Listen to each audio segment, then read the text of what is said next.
রহস্য রোমাঞ্চে আজ আপনারা শুনবেন হেমেন্দ্র কুমার রায়ের লেখা কে।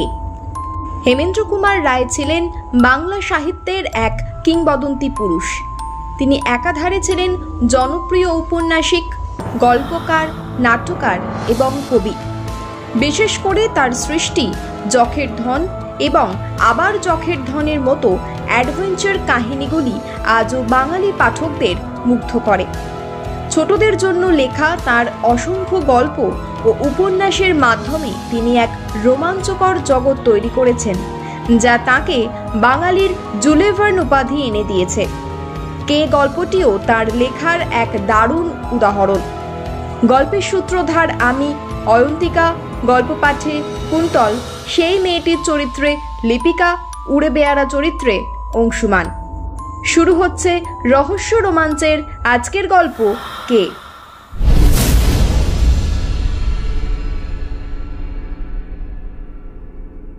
উড়িষ্যায় বেড়াতে গিয়েছিল আমি আর রূপলাল। এদেশে সেদেশে ঘুরে ভুবনেশ্বরে গিয়ে হাজির হলুম। এক দুপুর বেলায় খণ্ডগিরি আর উদয়গিরি দেখতে গেলুম।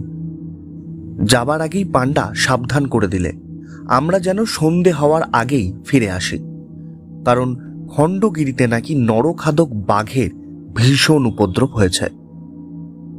বাঘের কবলে পড়ে 1 মাসের মধ্যে 5 জনের প্রাণ গেছে। এ কথা শুনে ভয় পেলাম না, কারণ আমাদের সঙ্গে বন্দুক ছিল। খণ্ডগিরি আর উদয়গিরি দেখতে দেখতে বেলা পড়ে গেল এবং বেলা পড়ে আসার সঙ্গে সঙ্গে সারা আকাশ কালো করে শুরু হলো ঝড় আর বৃষ্টি। তাড়াতাড়ি ছুটে এসে ডাকবাংলোর ভেতরে আশ্রয় নিলাম। বিকেল গেল, সন্ধেও উতরে গেল, কিন্তু সে ঝড় বৃষ্টি তবু থামল না। বাংলোর বেয়ারা এসে বলল, বাবু, আজ আপনারা এখান থেকে যাবেন কেমন করে? রূপলাল বলল, কেন, যেমন করে এসেছি তেমন করেই ফিরে যাব, অর্থাৎ 2 পায়ে ভর দিয়ে। বেয়ারা ঘাড় নেড়ে বলল, আজ আর তো পারবেন না, একই ঝড়জল, আর ওই তার উপরে শুনেছেন তো। আমি বললাম, হ্যাঁ, বাঘের উপদ্রবের কথা বলছো তো? শুনেছি। বেয়ারা বলল, খালি বাঘ নয়, পেদনির ভয়ও আছে।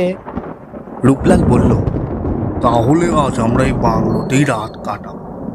জীবনে কখনো পেতনি দেখিনি, আজ তাকে দেখব।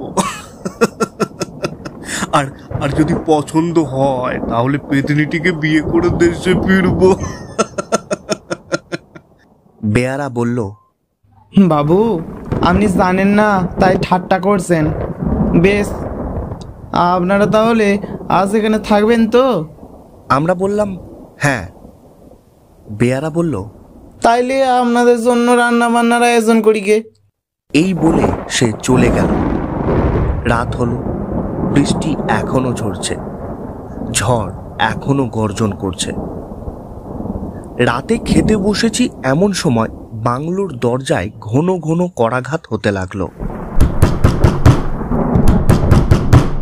আশ্চর্য হয়ে ভাবতে লাগলাম, এমন জায়গায় এই দুর্যোগের দরজা ঠেলে কে?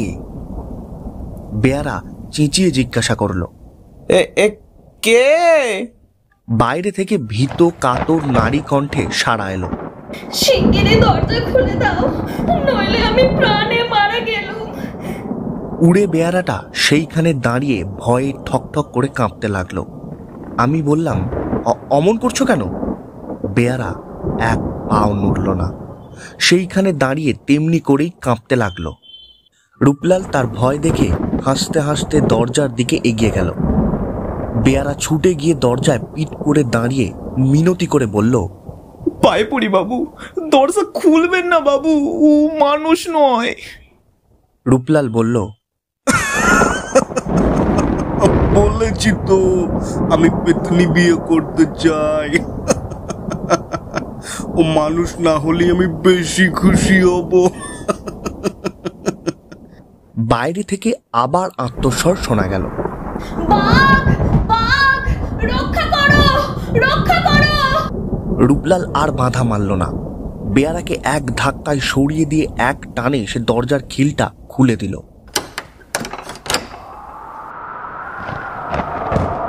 একটা ঝোড়ো হাওয়ার সাথে দরজা ঠেলে তাড়াতাড়ি ভেতরে প্রবেশ করলো একটা স্ত্রী মূর্তি। তাকে ভালো করে দেখবার আগেই বাতাসের ঝাপটে ঘরের আলোটা গেল নিভে। বেয়ারা হাউমাউ করে চেঁচিয়ে কেঁদে উঠল।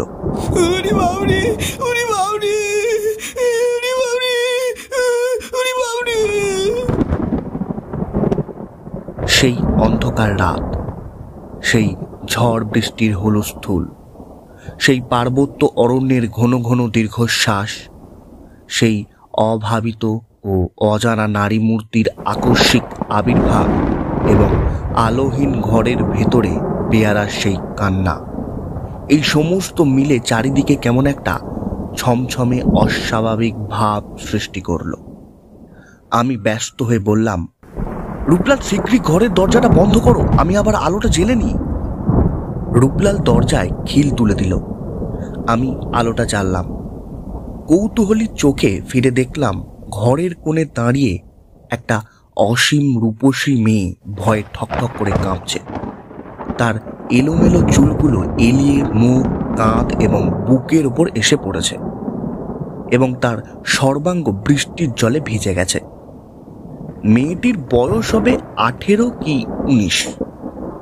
ঘরের আরেক দিকে মেঝের ওপর উবু হয়ে বসে হাতে মুখ ঢেকে উড়ে বেয়ারাটা তখনও ফুঁপিয়ে কাঁদছিল। মেয়েটি প্রথমে আশ্চর্যভাবে জিজ্ঞাসা করল, ও লোকটি অমন করে কাঁদছে কেন? রূপলাল হাসতে হাসতে বলল, ওর ধারণা আপনি একটা নিখুঁত পেতনি। মেয়েটি চমকে উঠল। তারপর মুখের উপর থেকে চুলের গোছা সরিয়ে দিয়ে বলল, আমায় কি পেতনির মতো দেখতে? কিন্তু সে কথা থাক, বড় বিপদ থেকেই আপনারা আমায় উদ্ধার করলেন। তার বিপদের ইতিহাস হচ্ছে এই, সে খণ্ডগিরি দেখতে এসেছে, কিন্তু হঠাৎ ঝড় বৃষ্টি আসাতে এতক্ষণ সে একটা গুহার ভেতর ঢুকেই নিজেকে আত্মরক্ষা করছিল। হয়তো সে রাতটা কাটিয়ে দিত, কিন্তু গুহার কাছে বাঘের ভীষণ গর্জন শুনে প্রাণের ভয়ে সে এখানে পালিয়ে এসেছে। রূপলাল নিজের সিল্কের চাদরখানা খুলে মেয়েটির হাতে দিয়ে বলল, আপনার কাপড় চোপড় তো সব ভিজে গেছে দেখছি। পাশের ঘরে গিয়ে ভিজে কাপড় ছেড়ে আপাতত এই চাদরখানা ব্যবহার করতে পারেন। আমি ও রূপলাল আলোর শিখাটা খুব কমিয়ে দিয়ে শুয়ে পড়লাম। বন্দুকটাকেও শুইয়ে রাখলাম ঠিক আমাদের মাঝখানে। শুয়ে শুয়ে শুনতে লাগলাম বন জঙ্গলের ওপরে পাহাড়ের বৃষ্টির অশ্রান্ত শব্দ। রূপলাল আমার কানের কাছে মুখ এনে বলল, আচ্ছা ভাই, ও মেয়েটির ইতিহাস কি তোমার কাছে একটু উদ্ভট বলে মনে হলো না? আমি বললাম, কেন? রূপলাল বলল, ও মেয়েটি কে? ওর কি কোনো অভিভাবক নেই? অত বড় মেয়েকে কি কেউ একা এই বিদেশে ছেড়ে দেয়? ওর মাথায় সিঁদুর নেই, গায়েও একখানা গয়নাও নেই। সবই যেন কেমন একটা রহস্যময়। আমি পাশ ফিরে শুয়ে বললাম, ওইসব বাজে কথা ভেবে তুমি মাথা গরম করতে থাকো।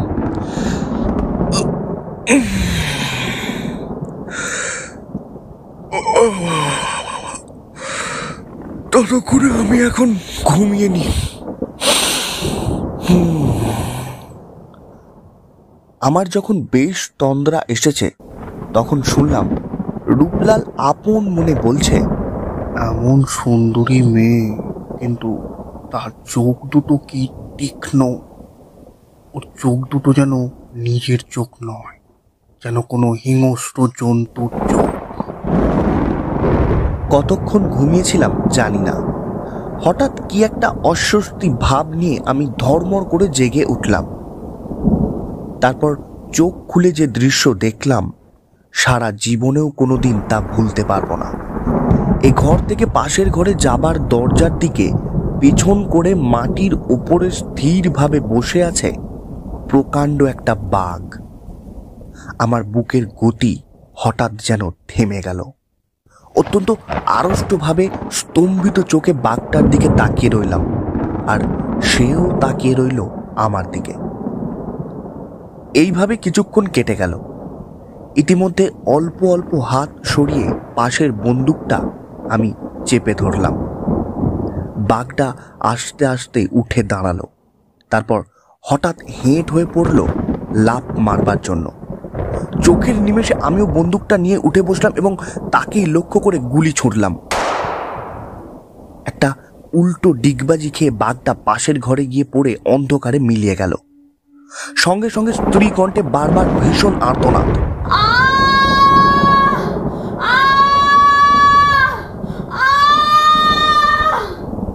দড়াম করে একটা দরজা খোলার শব্দ, দ্রুত পায়ের আওয়াজ, তারপর সব আওয়াজ স্তব্ধ। বন্দুক হাতে অভিভূতের মতো বিছানায় বসে রইলাম। রূপলাল জেগে বিছানার উপর থেকে নিচে লাফিয়ে পড়ে উদ্ভ্রান্তের মতো বলে উঠল, কে চেঁচালো অমন করে? হ্যাঁ, কে বন্দুক ছুড়ল কে? আমি বললাম, বাঘ বাঘ বাঘ, এখন ও ঘরে গিয়ে ঢুকেছে, সে মেয়েটি চিৎকার করছে। সর্বনাশ, বাঘ বোধহয় তাকেই ধরেছে। বলতে বলতে প্রচণ্ড গতিতে রূপলাল পাশের ঘরে গিয়ে ঢুকল। আমিও বন্দুক আর লণ্ঠনটা নিয়ে তার সঙ্গে ছুটলাম, কিন্তু পাশের ঘরে কেউ নেই। খালি একটা খোলা দরজা দিয়ে হু হু করে ঝোড়ো হাওয়া আসছে। রূপলাল বেদনা ভরা স্বরে বলল, আর কোনো আশা নেই, অভাগী শেষটায় সেই বাঘের কবলে গিয়েই পড়ল। কিন্তু বাঘ এখানে এলো কেমন করে? রূপলালের কথার কোনো জবাব দিলাম না। আমি তখন আর একটা ব্যাপার সবিস্ময়ে লক্ষ্য করছিলাম। ঘরের ভেতরে একটা একটানা রক্তের রেখা বাইরের দিকে সোজা চলে গেছে। পরে পরে একখানা করে রক্তাক্ত পায়ের ছাপ, মানুষের পা। সবিস্ময়ে বললাম, দেখো রূপলাল, দেখো, কি আশ্চর্য ব্যাপার। রূপলাল অনেকক্ষণ সেই দিকে তাকিয়ে আড়ষ্ট হয়ে দাঁড়িয়ে রইল। তারপর থেমে থেমে ধীরে ধীরে বলল, এত রক্ত, কিন্তু একটা বাঘের পায়ের দাগ নেই কেন? এ পায়ের দাগগুলো দেখে মনে হয় যেন কোনো মানুষের একখানা পা আহত হয়েছে, আর সেই আহত পায়ের রক্ত ছড়াতে ছড়াতে সে এ ঘর থেকে হেঁটে বাইরে বেরিয়ে গেছে। বাঘ যদি সে মেয়েটিকে ধরে নিয়ে যেত, তাহলে তাকে মুখে টেনে হিঁচড়ে নিয়ে যেত, আর তাহলে এখানে কখনোই এমন পায়ের ছাপ পড়তো না। সেই রক্তের দাগ ধরে আমরা বাইরে বেরিয়ে গেলুম। এবারে দেখলাম কাদার উপর দিয়ে একজোড়া মানুষের পায়ের ছাপ বরাবর বনের দিকে চলে গেছে। রূপলাল মাথা নেড়ে বলল, তুমি ঘুমের ঘোরে স্বপ্ন দেখেছ নিশ্চয়। সে মেয়েটি আবার পালিয়েছে, বাঘটা কিছু এখানে আসেনি। আমি দৃঢ় স্বরে বললাম, আমি নিজের চোখে বাঘ দেখেছি রূপলাল, নিজের হাতে গুলি করেছি, আর সে নিশ্চয়ই আহত হয়েছে। রূপলাল বলল, তোমার গুলি খেয়ে বাঘ কি পাখি হয়ে ডানা মেলে আকাশে উড়ে গেল? দরজার সামনেই কাদামাটি, কিন্তু এখানে বাঘের পায়ের দাগ কোথায়? ঘরের ভেতর মেয়েটি ছিল, কেবল সেই যে বেরিয়ে গেছে তার স্পষ্ট চিহ্ন কাদার উপর রয়েছে। কোনো বাঘ ঘর থেকে বেরোয়নি। আমার মনে হচ্ছে তোমার গুলিতে সে মেয়েটি আহত হয়ে পালিয়ে গেছে। হঠাৎ একটা বিচিত্র সম্ভাবনা আমার মাথার ভেতর জেগে উঠল। তাড়াতাড়ি রূপলালকে টানতে টানতে আবার ঘরের ভেতর এনে সজোরে ঘরের দরজাটা বন্ধ করে দিয়ে সভয়ে আমি বললাম, রূপলাল, পৃথিবীর সব দেশের লোকেরই একটা বিশ্বাস আছে, কোনো কোনো বাঘ নাকি আসলে বাঘ নয়। রূপলাল, আজ রাতে এখানে যে স্ত্রী লোকটা এসেছিল, সে কে? আমি গুলি করলাম একটা বাঘকে, চিৎকার করলো একটা স্ত্রীলোক। এর মানে কি? সে কে? হ্যাঁ, সে কে? রূপলাল অবাক হয়ে আমার মুখের পানে তাকিয়ে রইল। অনেকক্ষণ পর সে বলল, তুমি কি বলতে চাও? তাহলে ওই উড়ে বেয়ারাটার কথাই সত্যি? আপনারা এতক্ষণ শুনছিলেন কে। গল্প পাঠ ভালো লাগলে অবশ্যই লাইক, কমেন্ট এবং শেয়ার করবেন। এরকম আরও গল্প শুনতে আমাদের চ্যানেলটি সাবস্ক্রাইব করে বেল আইকন ক্লিক করুন। ততক্ষণ ভালো থাকবেন, সুস্থ থাকবেন। ধন্যবাদ।